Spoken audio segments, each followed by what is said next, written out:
All right. Hello, Halo fans. Welcome to the Halo Hot Take Hoedown. I am Vince, the Angels Cowboy, and of course, the Lone Star Halo himself, Fernando. And we are going to talk about this week's hot take is going to be about who had the best offseason. And obviously, we're going to say the Angels did. We're going to get more into that coming right up.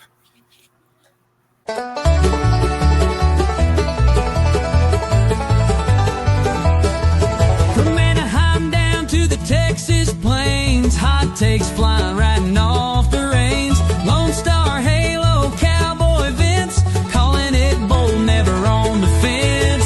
Hoedown time, turn it up loud. Hot takes are ringing, drawing a crowd. No matter how wild, no matter how strange, ain't no limit on the takes we say.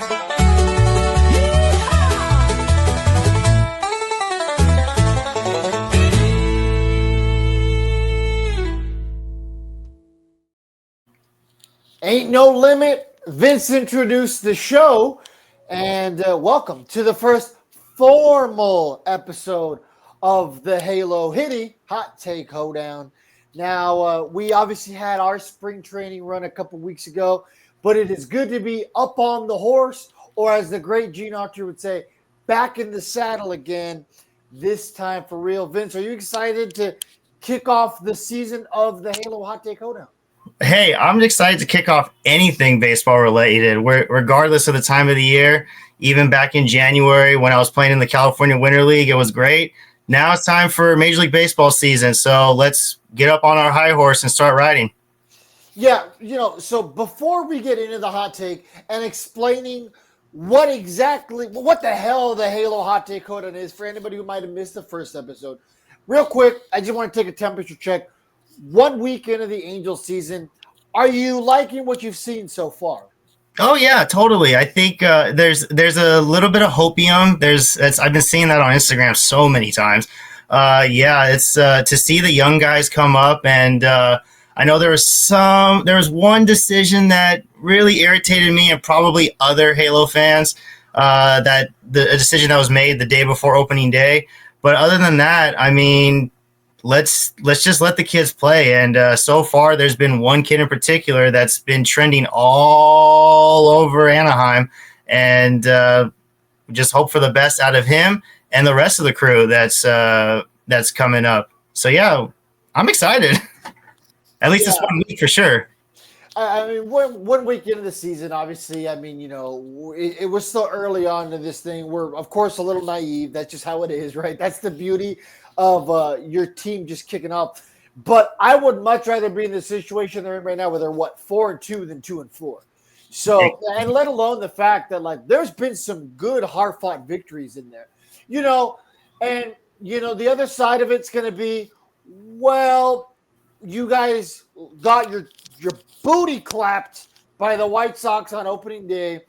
You kind of got pummeled that final game against St. Louis. Yeah, I mean, really, it was one really bad inning with that game.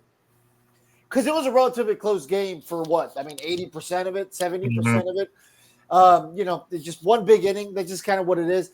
But see, that was almost all of Angels baseball last year, right? It was just bad inning after bad inning after bad inning. Here, at least, it was just kind of one bad inning. And besides that, it's been a lot of really good innings. The offense has actually been clicking minus the first couple games in Chicago, but they found a way to win. But in St. Louis, the offense was getting the job done. The pitching more or less this year has been pretty good. Obviously, the exception being that final game in St. Louis. But, in the early going, I'm happy with what we're seeing. I'm excited. Super jealous of any of you Angels fans that are heading out to the Big A.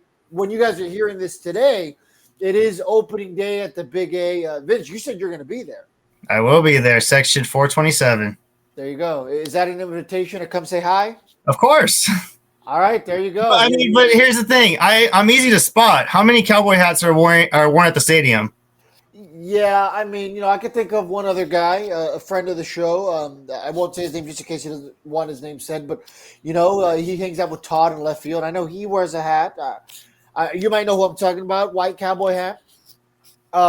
Yeah, that's fair, though. You can literally count on one hand. Exactly.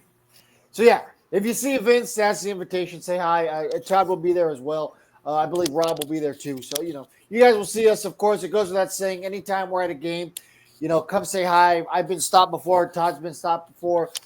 Ask for a picture, photo, whatever. Picture and photos is the same thing. You know what I mean. Anyway, so Vince, do you want to explain to anybody who wasn't here the first go around what exactly the Halo Hot Take Hoedown is? No, we just basically say,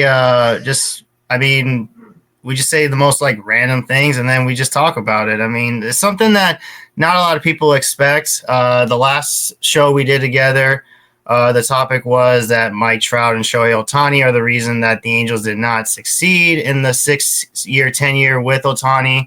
And we got into in depth with that. The episode's still up. If you haven't heard it, go take a look, go take a listen, take a look. And basically, we just talked about like stuff with media attention and what the players feeling the pressure, playing with those two kinds of players, those two generational players, and they just weren't having fun. But now it looks like this team is having more fun, especially since they're young. And what I've noticed is that younger players tend to have fun more than veteran players. I mean, that's just me personally, but that's why it's a hot take because we each have our own opinion. Sometimes Fernando and I are on the same note. Sometimes we're a little bit off, but that's what makes the show great. I mean, to quote Big Lebowski, well, that's like your opinion, man. I had to throw it in there. Yeah. Good placement on it. Good placement on it. Yeah. So the Halo Hot Take Hoedown, exactly that. You know what I mean? We're gonna have some opinions that you guys are gonna be like, man, these guys are off their rocker, and we're gonna have some where you guys agree, but that's what makes it a hot take. You know what I mean? And let's not be naive. Some of them are gonna be lukewarm takes, right? That's that's the nature of the beast. But the other thing I want to say is, if you guys ever have any hot takes for us, shoot them our way. Message us privately, on the Halos in the Infield Instagram. You can reach out to Vince, or you can reach out to myself, or tweet at us. If you have something you want us to share, him and I will talk about it. And we want to try to share some of your hot takes too, because it's your show, right? It's for the people, by the people. That's always been our thing. So, reach out if you guys have anything you want to share and hear our opinions on. So, this week's Hot Take Hoedown opinion. It was posted on 3/31 because every Monday, unless it's an off day, maybe it'll go to a Tuesday, we will be posting that week's hot take. You guys have some time to react, say yay, say nay, everything else in between. And this week's was the Angels had the best offseason in the AL West. So, Vince, I'm going to give you 30 seconds to give your brief analysis on that. I'll give mine, and then we'll actually go into it, and then we'll see if our opinion changed. Deal? Yeah. All right, sir. 30 seconds. All right. Let's just say, we spent $100 million from what I heard in the offseason, but there is some veteran presence on the teams that we have, and it filled in some holes that we needed. We got a third baseman. We got a full-time DH who could play some right field occasionally. We have an ace now, even though we might have had one last season, but since it's his contract year, might not be anymore. But we have at least an ace for 3 seasons. And then probably my favorite personal pick, the veteran catcher who is basically going to be a mentor and is going to get some playing time here and there. But he's here to help pitchers, and he's here to help probably the best catcher or in the Angels organization of all time. I mean, there could be other guys, but I think he's the best. The bar's pretty low. We haven't had a ton of amazing catchers long term, at least. We've certainly had flashes of some good catchers. Yeah. Okay, so that is his brief first hot take opinion. Like I said, let me give mine. We'll actually break down some of the moves in this division, and then we'll see if we change our views or not. All right. So for me, 30 seconds, I believe the Angels had the best offseason, and here's why. Addition by subtraction. You got rid of some pieces that have kind of hindered this organization, right? Griffin Canning has always shown potential, never quite reached it for prolonged periods of time. We've seen what Canning could do. but he was never able to sustain it. Patrick Sandoval, same thing. World Baseball Classic Sandy is probably a solid number 2 on most pitching staffs. Unfortunately, hasn't been able to continue that success. So the fact that the Angels were able to drop those guys, or don't forget about, hey, dude, Matt Dice, he's gone. He's on the White Sox. We faced him. And he's going to be an Angels killer, unfortunately, it seems like. It happens to us. Maybe the next Mike Napoli. But, yeah, so my instant reaction was, forget about the additions we made. We're going to get into those. But the subtractions we made, I think, is what people are discounting. Nobody's talking about that. So that is my instant reaction. Vince, let's start getting into some of these moves. We will save the Angels for last for obvious reasons. So let's start with Houston. So their big acquisitions, their big auditions, if you will. Christian Walker, 3-year deal. Isaac Paredes was in the trade with the Cubs for Kyle Tucker, and we'll get to that momentarily. Hayden Wiesenski, Ben Gamel, Brendan Rodgers. Those were the Astros' big additions. Nothing really sexy there. I mean, Christian Walker, is a good get. Isaac Paredes, average get. But nothing else is really jumping at me there.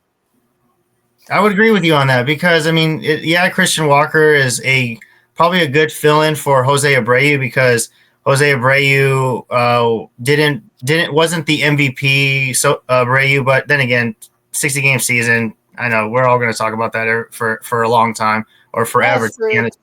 Yeah, exactly. So, Christian Walker filling in, that's going to be a big hole at first base, but he is getting older, but maybe the short porch and left's going to help him. It does help a lot of guys that go into Houston. They love that short porch, and they know how to get the launch angle to hit home runs in the Crawford boxes. And then Isaac Paredes, he's young, but it's kind of a big blow because now you have the drama with Jose Altuve, but you're at the point where it's, hey, look, the 10-year run's almost over in Houston. The 10-year run started in 2015. 2025 is supposed to be the final year. So I think what the Astros, the reason why they didn't make the big acquisitions is because it's now rebuild time. They have to focus on the farm system, and their farm system is not the best. I think they were 29th when it came to preseason in front of us. We're 30th, bottom of the barrel, and they're at 29th. So they're at the point where they need to build. So I think that's why they didn't make a big splash, and I don't blame them because that's what happens when your farm system isn't at the top where it was back in 2014 when they had Correa, Springer, and all those superstars that they had during the dynasty of the 2010 Astros and the 2020s. Yeah, and I'll say this. When it comes to the Angels being ranked below them. The difference is if like Neto and Shanuel and Ohapi hadn't graduated yet from their prospect status, the Angels would be significantly ahead of the Astros, right? The difference is the Astros window in theory is starting to close. It's been closing probably for the last 2-ish years, but now people are legitimately starting to think, you know what? For the first time in a long time, Houston's not the team to beat in the division. A lot of people are saying Texas. I'm sure we'll get to that a little bit later as we, really continue to pick away at this division. So, for the first time in a while, they're not the automatic, hey, grab a Sharpie, they're going to win the division. You know what I mean? You can't use that Sharpie anymore. So with that being said, I don't think they made great strides to get better. But also, what are you going to do when your window's closing, right? You don't really have any more pieces to push in the middle. You can't go all in if there's nothing to go all in with. You can go kind of in. So we'll see what Houston does as the trade deadline approaches. We'll see where they are. Biggest subtractions, Kyle Tucker, big blow. Angels fans are happy he's gone. We're thanking the heavens. Thank you. Alex Bregman. Had a conversation. I loved it. Yeah, right. Alex Bregman's gone. Yusei Kikuchi, obviously he's with us now. We'll get to that. Justin Verlander, gone. Ryan Presley, gone. Caleb Ferguson, Jason Howard, Kendall Graveman, and Jose What would I? All gone.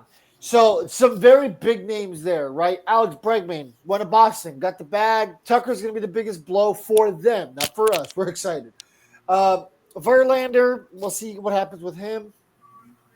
Max Scherzer got hurt in where'd he go? With the Blue Jays, Hmm. and he's kind of long in the tooth, just like Verlander is.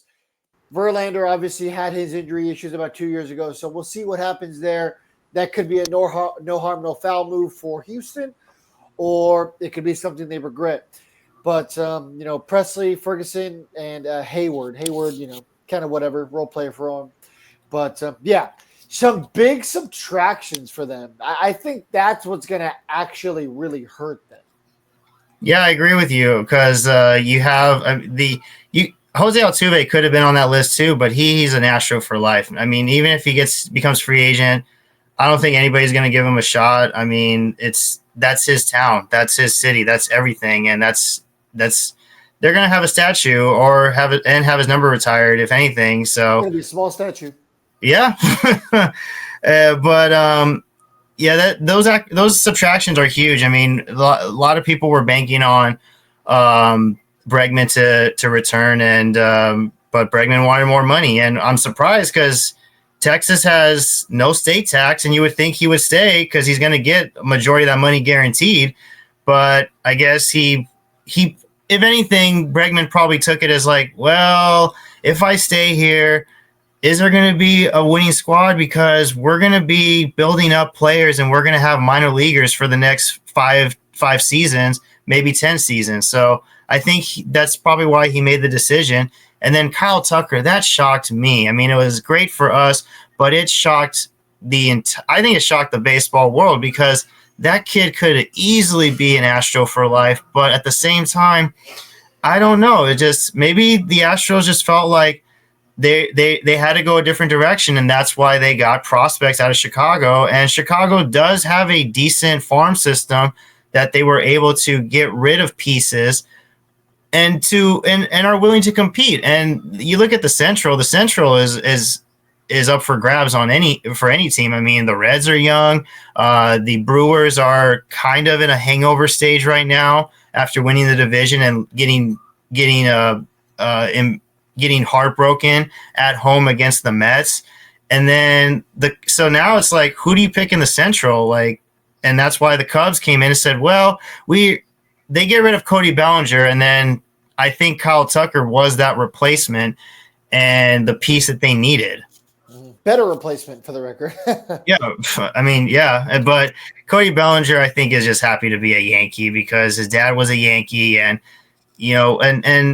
Short porch. I'm saying again? That short porch is going to help too. Oh yeah, big time. And that's something about baseball is when you grow up, you want to at least play one season with the Yankees. I mean, there's like two teams that you want to play for if you make it to the major leagues. It's your hometown team and the Yankees. You got to have at least one season. So, Belly's happy for that. But yeah, but going back to the Astros, yeah, I think it's time. I think they're ready to just build a new generation of players. And I mean, they're either going to go through another 10-year stretch. They may pull a Dodgers and have a 20-year stretch, or they're going to say, you know what, we had our 10-year. Now let's start a new generation and move on. Yeah. Houston isn't exactly known for paying their players. So that's one thing for sure. Okay. Let's now talk about the Sacramento Athletics. Ooh, those words don't come out very good. No, the Athletic Baseball Club. Yeah, literally the Athletics of wherever the hell they want to play at today. What does Tato say? Of China, of the Western Hemisphere. He says it for the Angels, but now you can probably say that for the for the A's. Yeah. Okay, so notable acquisitions for them. Luis Severino. This was another deal that kind of caught the baseball world by surprise because they're like, wow, that's a great pitcher. What are you guys doing? Jeffrey Springs, Gio Urshela, old friend alert, Jose Leclerc, Luis Urias, and TJ McFarland. Now, I'd already alluded to Luis Severino. That deal caught me by surprise. I did not see that one coming because, like I said, he was one of the better pitchers available this year. Yeah, and the A's they're in their rebuilding stage, and I think I mean the A's have an interesting window because I mean when did their window close? I mean, in my opinion, I think the window closed in 2021. Would you, I mean let me hear you. Would you agree, Fernando? Yeah, but the thing with Sacramento is It's their gonna windows never really close. You know what I mean? Because they always kind of find ways to compete. It's weird how they do it there.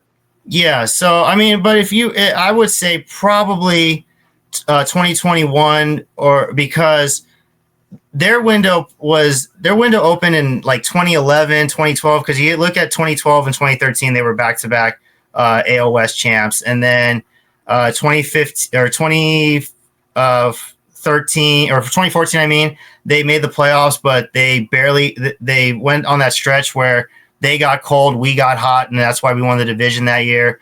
And then 2015 and they're pretty on and off and then all of a sudden they come back in 2020 or 2019. I mean, sorry, 2019.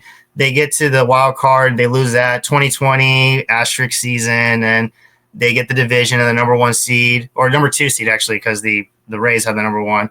And then 21, they were or after the 21 season, they were basically closing or on clearance because Matt Chapman's gone.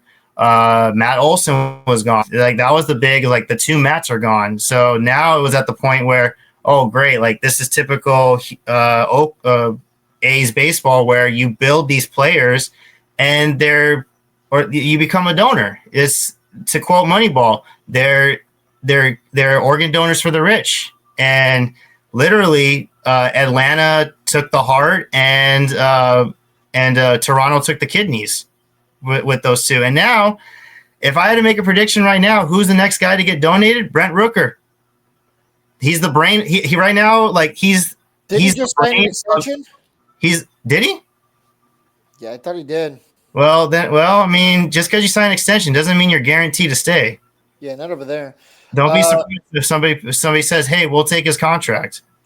5 years, 60 million. Same with Lance Butler, and that's he's gonna be he'll be bait in a couple of years. I mean, unless they compete once they get to Vegas, and a new change of scenery does make a difference in any sport. Yeah, either two things are going to happen. They will hold on to them because, in theory, I mean, they're supposed to get that new stadium in about 3-4 years if all goes well, all goes perfectly, in about that time. So that puts us at about 2028, 2029. Yeah. And in theory, at that point, their window should be like completely open. Oh yeah. Because, they were already they were starting to look a lot better by the end of the season. Those young guys were really their core is now starting to take shape, kind of like our core is in theory. So there is a very good chance that the Sacramento Athletics rivalry is going to be competitive like it was against the Angels in those early, 2010s. So we'll see. We'll see. I think that could be fun in the future. Not a lot of sexy additions there besides Luis Severino for the Athletics, but it's because they kind of already had that core brewing and, the re-signing or I guess extension of Brent Rooker and Lawrence Butler will help. Big time. Yeah. It's going to be interesting in the A's organization. And, before you know it, we're going to be hearing Las Vegas. And you know what? I'm actually going to say that too. If it does go through with everything, the stadium and the city and everything, I mean, I'm looking forward to it because, hey, we're going to flock over there. People don't realize how big of our fan base is in Southern California. I know we're overshadowed by those idiots in blue, but at the same time, like we travel to San Diego pretty well, and don't be surprised if we travel to Las Vegas and Arizona. You could throw them in the mix too. Yep. Yeah. Absolutely. We travel there pretty well thanks to spring training and. I think last year we had a pretty good outing out there. Yeah, yeah. So I'm excited for the prospect of going to Las Vegas to see again. And that sounds cool. You know what I mean? You go out there for like a weekend or something. I mean, people already do that, and now you can even catch your favorite team on the road. So I think that'll be really, really cool in theory. So we'll see what happens with that. We'll see if it ever even happens. Yeah. So let's talk about the team that, in my opinion, improved the least, and that's Seattle. Yeah. Let's. Yes. So not a lot of additions at all. So Donovan Solano, Miles Masterboni, and Jorge Polanco, sorry. Um, literally almost nothing there. You know what I mean? That's gonna really take the world by storm. Some infield depth for them, some infield pieces for them potentially, but that's really about it. Your subtractions were losing Yimi Garcia, Josh Rojas, Luis Urias, and Justin Turner.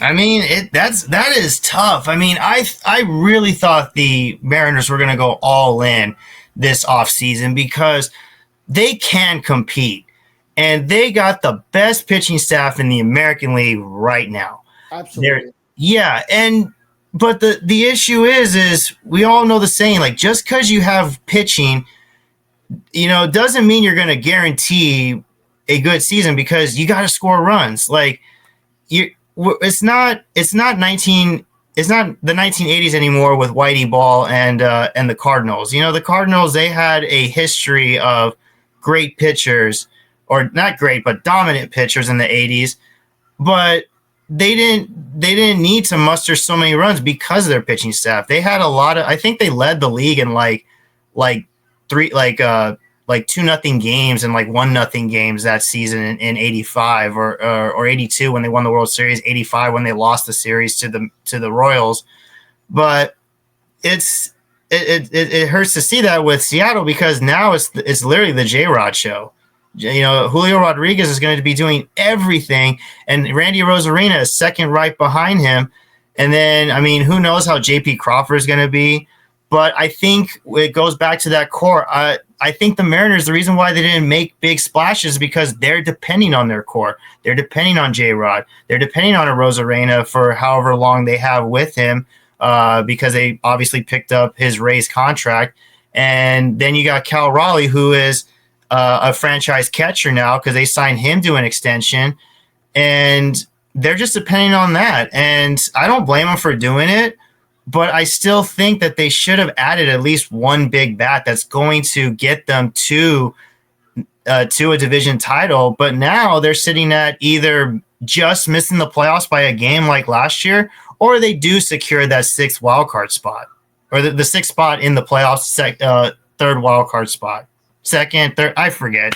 I'm sorry, my brain's going 100 miles an hour right now. If you said sixth spot, it'd be the third. It's the third. I'm sorry. Yeah, so no, you're good. Yeah, Seattle didn't do really anything with that offense, and I'm right there with you. I mean, yes, pitching is important and arguably the most important thing, but I mean, losing 1 or 2-0 is only going to do so much for you. It's still a loss. Yeah, I mean, it looks a little bit better, in the run column, but a loss is a loss. You need to be able to drive in runs. Last year, Seattle was controlling the narrative in the division for a long time. And then eventually, man, it caught up with them, right? And it always does.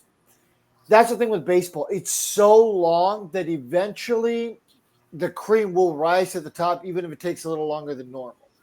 You know what I mean? There's not a lot of teams that just kind of get lucky. And a lot of times people are like, oh, that Walker team just got lucky. Those are the teams that make it deep in baseball.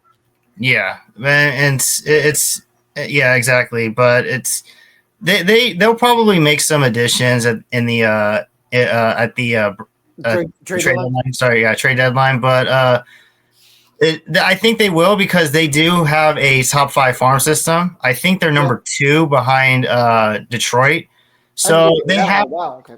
I think so. I think they're at number 2, but they do have pieces to get rid of, or not get rid of, but use as bait. They'll find a big bat eventually. There's going to be some team out there that's going to be out of the playoff race. And I mean, they might pick up somebody from like, hey, even the Braves. If the Braves keep their trend of losing, because at the time of this recording they haven't won a game yet, Seattle might look at the Braves for hitters. But I mean, the Braves are hoping they don't have to do that. But at the same time, they just need the bats, and there's going to be bats out there for Seattle for sure. So don't be surprised if they do push for a playoff come the All-Star break and the trade deadline, because I mean, it'd be good for us. I mean, I think it would give us a shot that they are out of it, because Seattle really kills us regardless of what type of team they have. I mean, they could be at the cellar of the division and they still find ways to beat us. And that's how it was back in the day when during the Ichiro days, when they were still trying to build a playoff run team.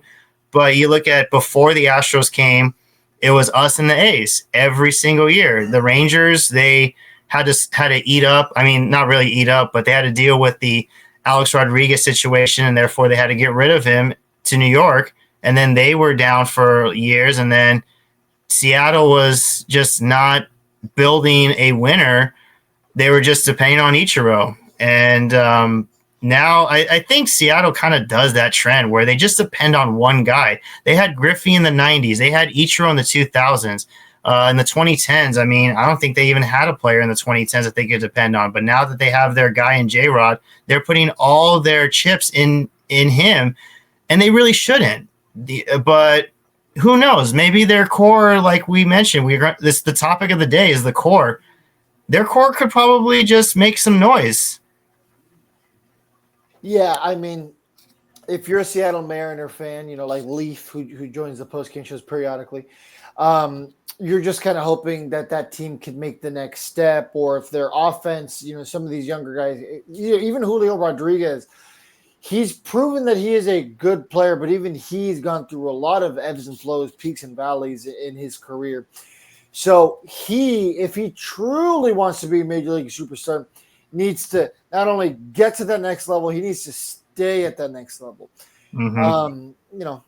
Father time's undefeated. So eventually, because he is still young, and I don't even think he's hit his prime yet, technically, mm-hmm. This is the golden age to prove that you can take a pretty good Seattle team overall, because you can't be a bad team and be in first place for like 80% of a season.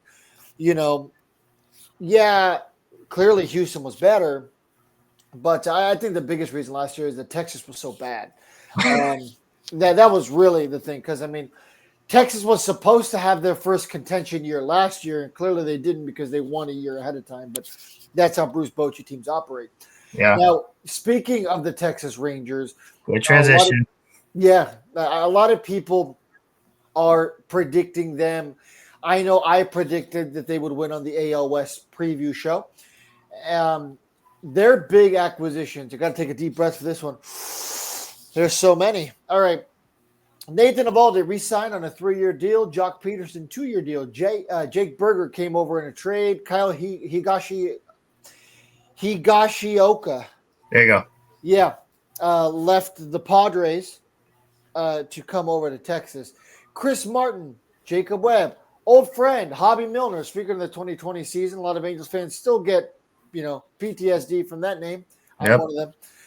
Sean Armstrong, Luke Jackson, Patrick Corbin, Robert Garcia, Luis Severino, and Kevin Pillar, old friend. Yeah. Went over to Texas. Very, very long list. Some very impressive names, or at least some names that I can see making a difference. Besides the obvious one of them retaining Nathan Eovaldi, who once again was one of the top arms available last year. A lot of additions there. Do you think any of them make them better? Oh, yeah. I think the biggest acquisition that jumps out to me, and it was when I heard about the signing, was Jock Peterson, because Peterson is a big piece. He's notorious for, it's probably the wrong choice of words, but whenever he goes to teams, they always compete. He was with Arizona last year. They competed, even though they didn't make the playoffs, but they still showed a lot of fight with him on the team. And then you had the Giants. They had their moments too when he was with the squad in 2022, but nothing really much out of it. And then in 21, which is probably the best, probably the best year he ever had outside of being a Dodger, was when he got traded to Atlanta. And he went on that tear in the postseason because that's his bread and butter. Like that's where he succeeds.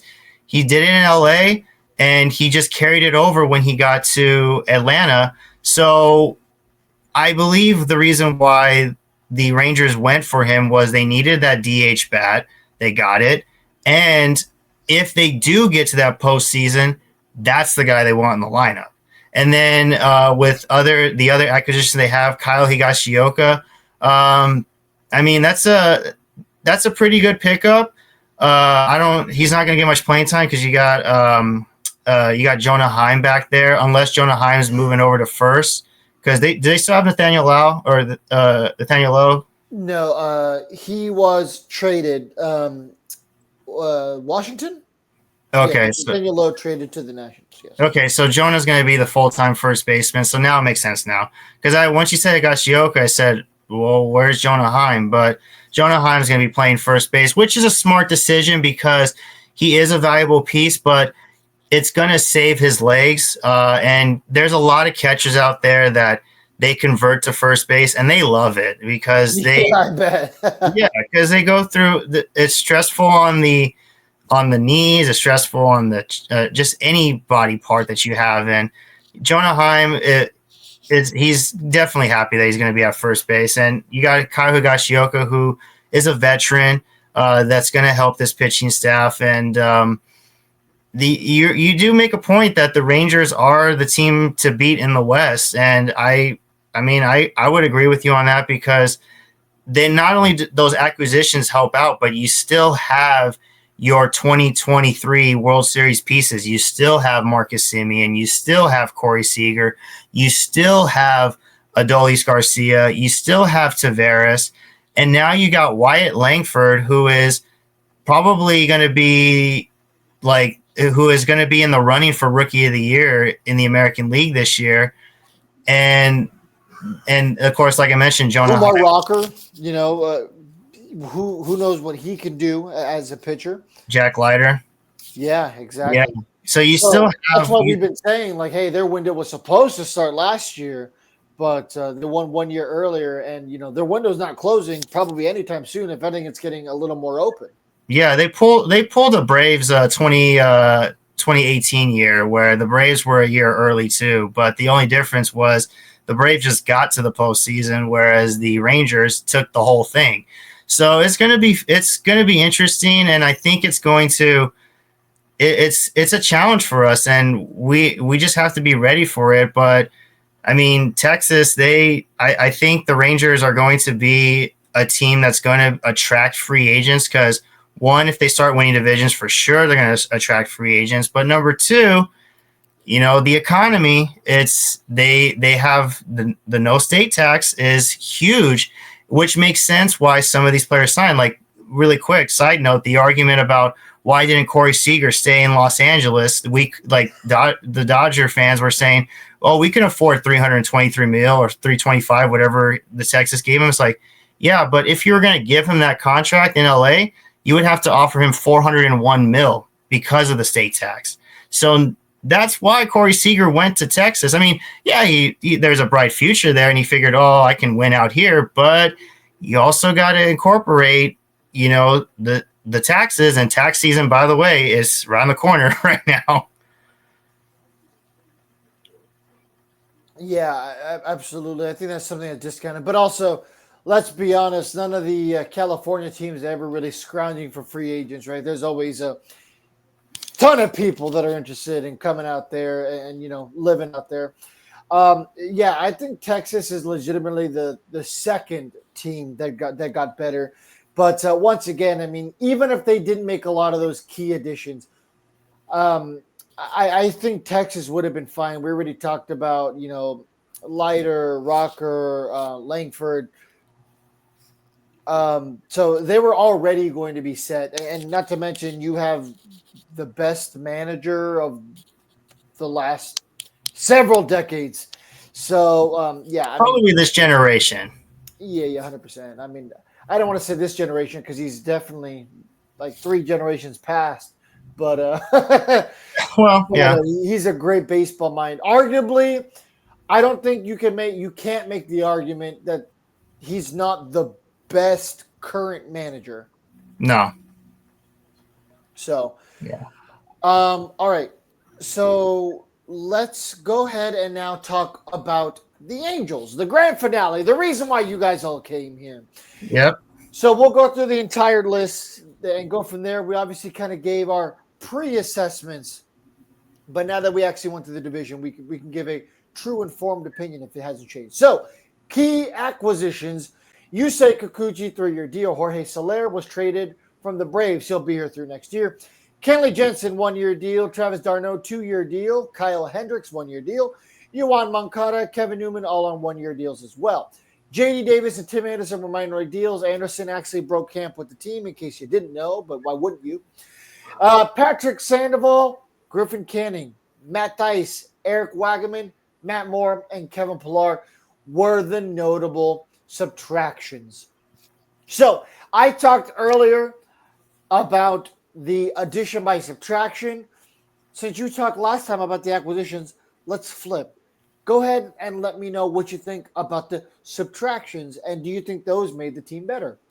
Big time. I mean, a couple months ago, Todd and I talked about Canning and Sandoval, and I mentioned that both of these guys were failures, and it hurt me because these are both 2 California-born players and California-raised players, and I mean, I make the hot take of that the best players, actually it's not even a hot take, it's true. The best players come out of California. And when it comes to like scouting and signing players, look for California players first because they get a lot of exposure. They face good competition. They're playing year round. They're playing during Christmas time. They're playing during Thanksgiving. They're playing just all around. And it's unfortunate that we did have to let those 2 go, but we had no choice because we had to build somewhere and we had to move on and get the future rolling. And yeah, it's huge, but at the same time, like we just needed a in your face pitcher or just good pitching in general. And those 2 had their moments, they had their years, but things just got to them. Griffin Canning, I believe, when he had that stretch where he had when he was pitching in the 7th inning, I think 3 consecutive times, the thing, and then he started losing it at the end. And my theory was the league got to him. They finally figured him out. It's like, what's he doing, and what do we do to finally get him? And then finally they got him.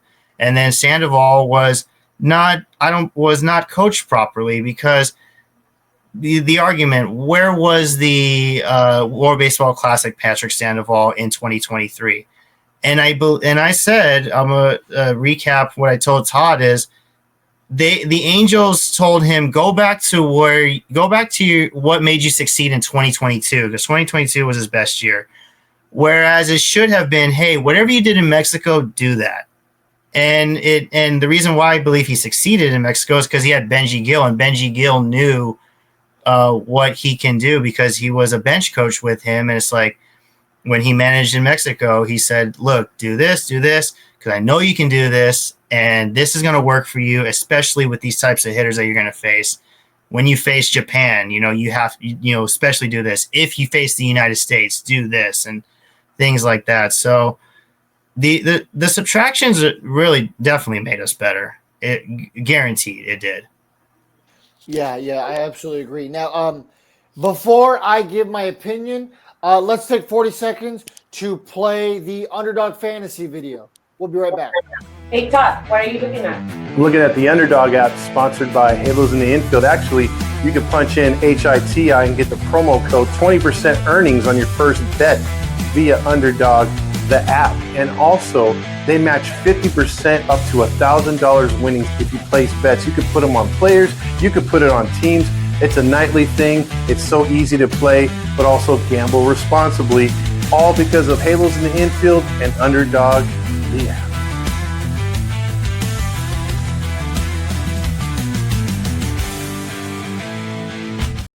I think you should have said like Underdog the app and like give him like a big wink, you know what I mean? Like the cartoon wink, or like, you know, you see the sparkle in his eye. That's what he should have done. But yes, there you go. Thank you guys for letting us take a couple seconds to do that. So yeah, I already talked a little bit about the subtractions when I got my opportunity with my 30 seconds earlier, and you talked about the acquisition. So I want to talk about some of those now. The pitching in the early going, at least the starting pitching, has been, I would say, dare I say, phenomenal. Really, I mean, the first week, the starters, almost all quality starts. I mean, you say Kikuchi, quality start. I mean, he's the big acquisition. By default, right now, he is the A word that we have. I mean, I don't want to say you say Kikuchi's an ace, but as of right now, that is what the team pegged him as. I really want to see Soriano take that next step to be that ace. And I think he has that ace type stuff. A lot of us were saying that last year. He's got that electric 100-mile-an-hour fastball. He's got a lot of movement on his breaking pitches, the sink, the cut, all that kind of stuff. So I really like Soriano. How about you? Hey, Todd. Sorry, my finger slipped. I love Soriano because he does have the lightning fastball, but obviously the most important thing is just arm care, because with the whole with Tommy John that's going on right now, it is a big trend right now, and one of the reasons is hard throwing, and it's great. Like it hurts because baseball is a business now. It is, and there's two things that baseball wants to see, that Major League Baseball wants to see for profit, and it's a saying called power for profit. Home runs, 100 miles an hour pitches. And it's great. Yeah, it's great for business, but does it benefit the players? And does it definitely not long term? No, I mean, does it you need to benefit the players' health? And yeah, it's great to see 99 and 100 on the radar gun, but the guys that have had Tommy John, of course, we just saw Garrett Cole, who is one of the best pitchers of our generation. And he's done. He might be back in September, but we'll see what happens. But why do you think? I mean, the good thing is it happened when he was 34. It didn't happen when he was young, which means he probably went through processes that kept his arm strong and kept his arm healthy. And then now it's just, I mean, and now he's under the needle, or under the knife. I mean.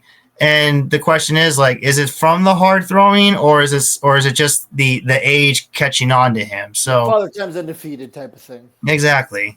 So that's the only thing that I'm praying for, that Soriano takes care of his arm, and that that he has good pitching coaches and a good trainer who's going to say, look, do this, because your arm is very valuable. Yeah, that's the only thing that I ask for him. Yeah, good news for the Angels is they're known for having a training staff that that takes good care of the players.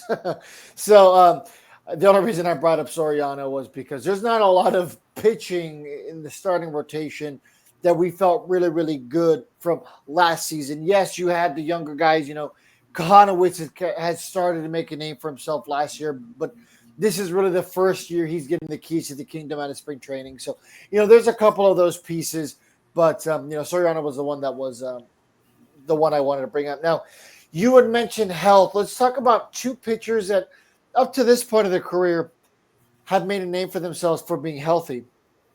Kenley Jansen on that one-year deal, and Kyle Hendricks. Now, Kyle Hendricks, I've said before, I'll keep saying it, he is a much more proven and mature version of Griffin Canning, right? Very similar pitching styles. They weren't overpowering pitchers, true contact pitchers.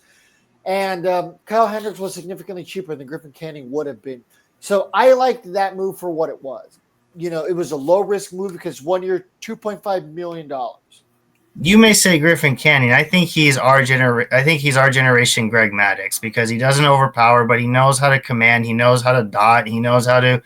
I think he must have a sinker, right? I mean, because he gets a lot of ground balls and He's good at jamming hitters, really. yeah, he's really good at. soft contact. So I mean, it was nice to hear that. I mean, I was kind of skeptical about it. Like, really, is Kyle Hendricks the guy who's not overpowering? But I mean, he did say he wanted to come back to Anaheim because he grew up in San Juan Capistrano. He went to Capo Valley High School, and that's one thing that free agents like to do is they want to go back to their home team. And I think that also is going to benefit him because it's not just a change of scenery, it's a return of scenery. Because a lot of players go through that, they get homesick, and we've seen it in the past. Michael Lorenzen is a perfect example. He was in Cincinnati for the beginning of his career, and when he became a free agent, first team he looked at was us because he wanted the dream of playing for the team he grew up watching. Kyle Hendricks is the same thing. So the main reason why I liked Hendricks' signing is because of the veteran presence, and he's willing to help these players, these up and coming players. I think he can fix Reed Detmers, in my opinion, even though Reed Detmers is a lefty, and I don't know how it is when it comes to helping people who swing in the other side of the batter's box. I mean, me personally, it's hard for me to teach lefties because I'm not a lefty myself. So who knows how Hendricks is going to be with the younger players. But if he can fix Reed Detmers, that would be amazing. And veteran presence. It just goes back to that. Yeah, and we are slowly starting to wrap up here. I know this episode is going a little long. Thank you guys for tuning in, guys. We always thank you guys for your support. Veteran presence is definitely a big thing, especially when you have a team that's so young, up and coming, and you're hoping that this core can slowly start taking form. Hopefully, Kyle Hendricks can be part of training the next regime, group, whatever term you want to use. Speaking of that, Kenley Jensen is going to do wonders, I think, for Ben Joyce. We've already kind of seen the benefit of that in the early going. I know a lot of us were excited about it. I think I was more like $10 million.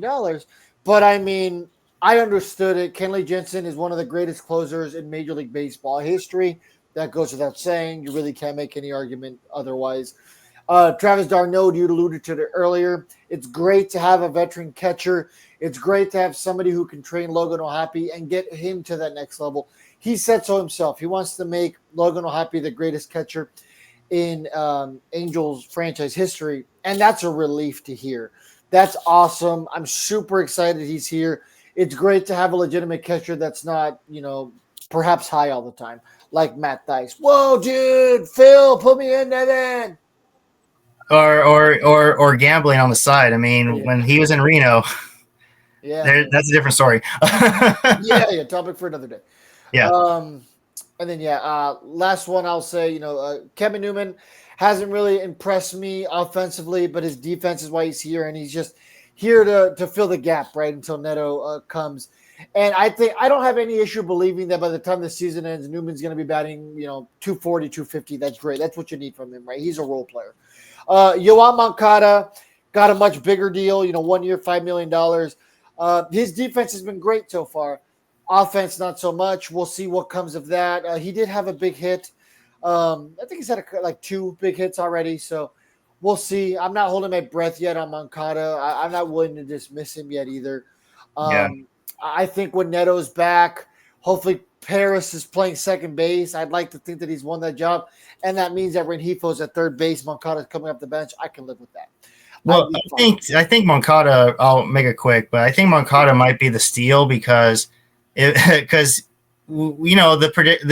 not prediction, but to quote Friends, like we know it was with Anthony Rendon, and I believe the reason why Moncada signed because they know he can play third base, and they figured Well, Anthony Rendon probably isn't going to play this year because he always has something. He So, swings too hard. Yohan, He broke 2 ribs. yeah. So, Yohan, come with us. Yeah, yeah. Anthony Rendon went to CC's Pizza, grabbed a piece of pizza, and he broke his wrist. Sorry, guys. Yep. That's just how it is. Went to reach in the microwave and burned his hand so hard they got to amputate it. Dang it. That's just how it is.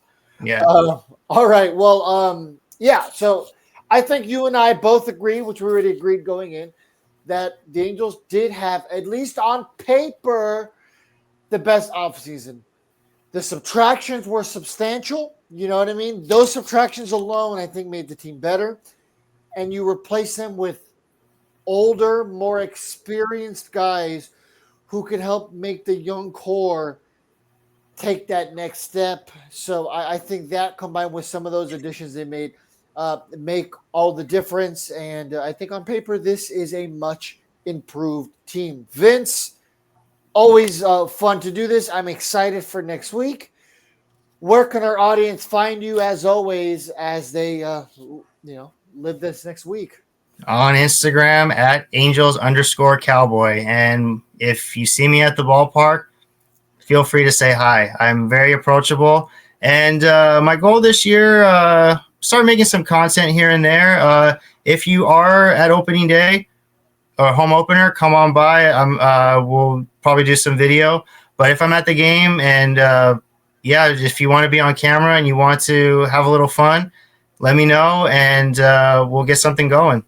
It's kind of my goal for 2025 is to engage to the Angel fans a lot more. Last year, I barely started this account and I really didn't have much time. Now I have more time on my hands and I'm ready just to engage with the fans and the community because I believe we have one of the best communities in baseball because we get along very well and we go through ups and downs, lots of downs mainly, but we still care for each other. We still look out for each other and we still love each other. Absolutely. Yeah. The community is really the only reason why, I still do the podcast, right? It's fun. Gives us an outlet to talk Angels baseball. And nothing's better than going to Angel Stadium when the team's winning and the fans are interested. It's an electric environment. I've been in that place when it's shaking. You know what I mean? And man, I just want to get back to that. I think we all do. But thank you to our sponsors, 714 Tickets. Make sure to check them out. No hidden fees like the other guys. You get 5% back for futures purchases. I think right now I've got like $60 that I'm just sitting on waiting for a good event. And then boom, I can cash in my rewards. Hey, $60 is $60. What do they always say? In this economy? Hey, you know what I mean? So, hey, man, $60, we'll take it. And use code HITTI, H-I-T-I.